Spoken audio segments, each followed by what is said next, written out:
نحمدہ و نصلی علی رسولہ الکریم اما بعد فاعوذ باللہ من الشیطان الرجیم بسم اللہ الرحمن الرحیم۔ آج حضرت سیدنا شیخ محی الدین ابن عربی رضی اللہ عنہ کی کتاب الفتوحات المکیہ کے 560ویں باب سے میں کچھ پڑھ کے آپ کو سناتا ہوں۔ اس کتاب کا صفحہ نمبر 311 ہے اور یہ میرے ہاتھ میں شیخ کی کتاب کا ترجمہ ہے۔ ترجمہ کرنے والے ابرار احمد شاہی صاحب ہیں، انہوں نے اپنے عربی فاؤنڈیشن سے اسے شائع کیا۔ یہاں پہ نبی پاک صاحب العلاق علیہ السلام کی طرف سے کچھ نصیحتیں لکھی ہوئی ہیں۔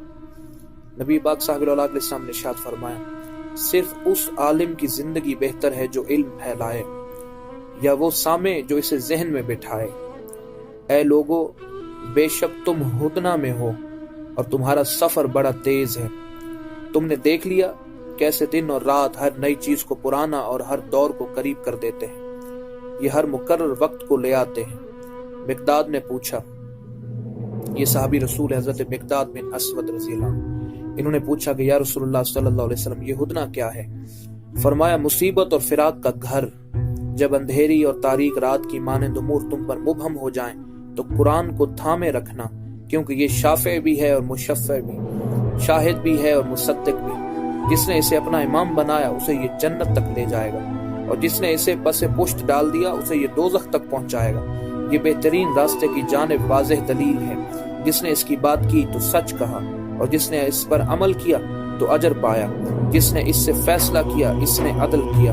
بے شک بندہ اپنی جان نکلتے وقت یا اپنی قبر میں جاتے وقت اپنے کیے گئے اعمال کا بدلہ پائے گا کہ اس نے کتنا مال چھوڑا۔ ہو سکتا ہے اس نے یہ مال حرام طریقے سے کمایا ہو اور حق سے روکا ہو۔ اس حدیث پاک میں نبی پاک صلی اللہ علیہ وسلم نے ہمیں 2-3 چیزوں کی طرف توجہ دلائی۔ پہلی چیز یہ کہ حضور نبی پاک علیہ السلام کے نزدیک بہتر زندگی کس کی ہے، تو حضور نے اس کا ہمیں جواب عطا فرما دیا کہ وہ عالم جو علم پھیلائے، زندگی اسی کی بہتر ہے۔ پھر یا اس کی زندگی بہتر ہے کہ جو اس عالم سے علم کی بات سنے، دین کی بات سنے اور اسے اپنے ذہن میں بٹھائے۔ دنیا کے بارے میں نبی پاک علیہ السلام کا موقف کیا ہے کہ دنیا کو حضور ہدنہ فرماتے ہیں۔ ہدنہ کا مطلب ہے مصیبت اور فراق کا گھر۔ اور تیسری چیز قرآن مجید کے بارے میں نبی پاک علیہ السلام کا کیا موقف ہے، جو اس حدیث میں بیان ہوا کہ قرآن مجید شافع بھی ہے، مشفع بھی ہے، شاہد بھی ہے، مصدق بھی ہے، اور جس نے اسے اپنا امام بنایا یہ اسے جنت تک لے جائے گا، جو اسے پس پشت ڈالے گا قرآن اسے دوزخ تک لے جائے گا۔ یہ واضح دلیل ہے، اسی کے ذریعے عدل کیا جاتا ہے، اسی کے ذریعے فیصلے کیے جاتے ہیں، اسی کے ذریعے اعمال میں ہدایت لی جاتی ہے۔ تو اللہ تعالی ہمیں عمل کی توفیق عطا فرمائے۔ وآخر دعوانا الحمدللہ رب العالمین۔ نحمدہ و نصلی علی رسولہ الکریم اما بعد فاعوذ باللہ من الشیطان الرجیم بسم اللہ الرحمن الرحیم۔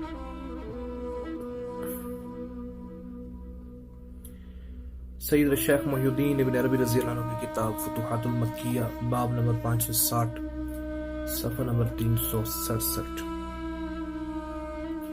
اس کا ترجمہ ابن عربی فاؤنڈیشن سے شائع کیا گیا۔ ترجمہ کرنے والے ابرار احمد شاہی صاحب۔ شیخ محی الدین ابن عربی رضی اللہ عنہ فرماتے ہیں کہ میں نے محمد بن قاسم بن عبد الرحمن بن عبد الکریم التمیمی الفاسی کو شہر فاس میں سنا، اور یہ شاید سن 594 ہجری کی بات ہے۔ آپ نے فرمایا، یعنی شیخ محمد بن قاسم بن عبد الرحمن نے فرمایا کہ 4 بادشاہوں نے 4 باتیں کی، گویا کہ یہ چاروں ایک ہی کمان سے نکلی ہیں۔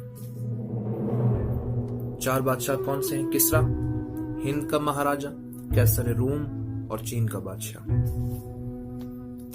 اب یہ گفتگو چل رہی اس معاملے میں کہ جب تک بات اپنے پاس آپ رکھیں گے، اپنے راز کو چھپا کے رکھیں گے اپنے دل میں، تب تک آپ بہتر رہیں گے۔ جب اپنے بات دوسروں کو بیان کر دی تو اب دوسروں کے رہنما کرو۔ تو اس معنی کو انہوں نے کیسے بیان کیا؟ کسریٰ نے کہا، کسریٰ کون؟ ایران کا بادشاہ۔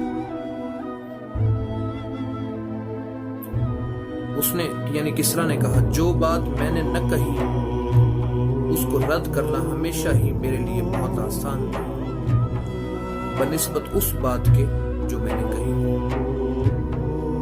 دوسری بات ہندوستان کے مہاراجا نے کہی، اس نے کہا، جب میں کوئی بات کرتا ہوں تو یہ میری مالک بن جاتا ہے، حالانکہ پہلے میں اس کا مالک تھا۔ بہت کمال کی بات۔ کیسر روم نے کہا میں کبھی اس بات پر نادم نہیں ہوں جو میں نے نہ کہی، ہمیشہ اسی بات پر ندامت ہوئی جو میں نے کہی۔ چین کے بادشاہ نے کہا کسی بات کے کرنے کا انجام اس کے نہ کرنے کی ندامت سے بہت سخت ہوتا ہے۔ یہ 4 اقوال ہیں 4 بادشاہوں کے ہیں، ان کی تشریح اب میں کیا خود بیان کروں۔ اگر آپ اسے ان پہ غور کریں گے تو آپ خود سمجھ جائیں گے کہ کوئی ایسی چیز نہیں ہے کہ جس کو سمجھانا جا سکے، آسان ہے۔ اللہ تعالیٰ ہمیں بہتر سمجھ عطا فرمائے۔ نحمده ونصلي على رسوله الكريم، اما بعد فاعوذ باللہ من الشیطان الرجیم، بسم اللہ الرحمن الرحیم۔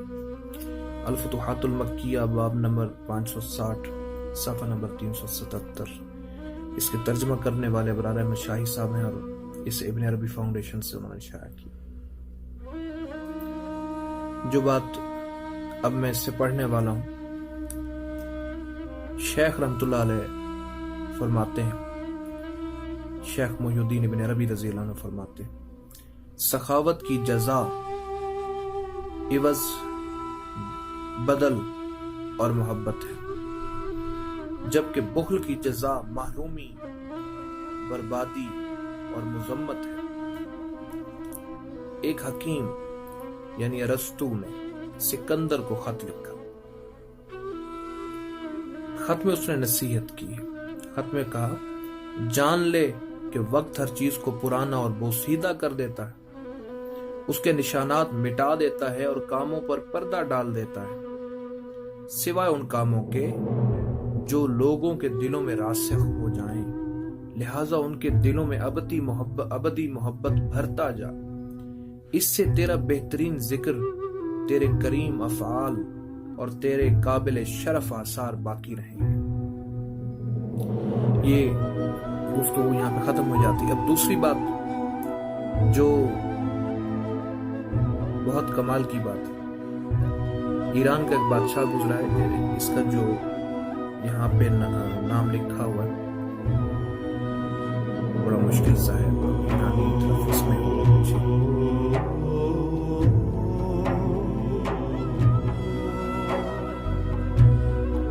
برز جمہر، اس ٹائپ کا نام ہے، اس کا صحیح تلفظ کرنا بارہ۔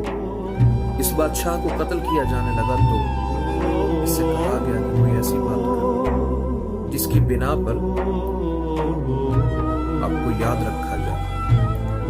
تو بادشاہ سلامت بولے میں کیا کہوں، باتیں تو بہت ہیں۔ یہ جملہ بڑا کمال ہے۔ اس نے کہا میں کیا کہوں، باتیں تو بہت ہیں، لیکن اگر تو خود اچھی بات بن سکے تو ایسا کر۔ اگر تو خود اچھی بات بن سکے تو ایسا کر۔ شیخ رحمت اللہ علیہ نے اسی کو منظوم کیا، اسی کو شعر میں ڈالا۔ شیخ محی الدین عربی آپ فرماتے انما الناس حدیث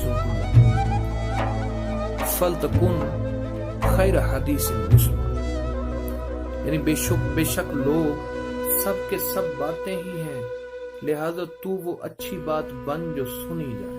اچھی بات ہمیشہ سنی جاتی ہے، اچھی بات کبھی مرتی نہیں، ختم نہیں ہوتی۔ معنی یہ ہے کہ تو اچھے افعال کر۔ وہ باتیں جن کو لوگ دہراتے ہیں وہ کیا ہوتی ہیں؟ عموماً اچھے افعال کے بارے میں ہوتی ہیں۔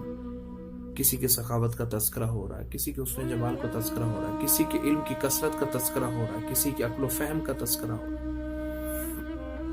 کسی کی سخاوت کا تذکرہ ہو رہا ہے، کسی کی کریم النفسی کا تذکرہ ہو رہا ہے، کسی کے مظلوموں پر رحم کرنے کو یاد کر کے لوگ اس کی تعریف کرنے، تو مطلب یہ سب اوصاف اختیار کر لیں۔ سو جب بھی ان میں سے کسی کا تذکرہ ہونے لگے گا تو لوگ تجھے بھی یاد کریں۔ ایک بہت اچھی نصیحت ہے۔ مولا کریم ہمیں اچھے اوصاف والا بنائے، اچھے اخلاق ہمیں عطا فرمائے، اپنے محبوب علیہ السلام کے اخلاقیات کے صدقے میں ہمیں بھی اچھے اخلاق عطا فرمائے۔ وآخر دعوانا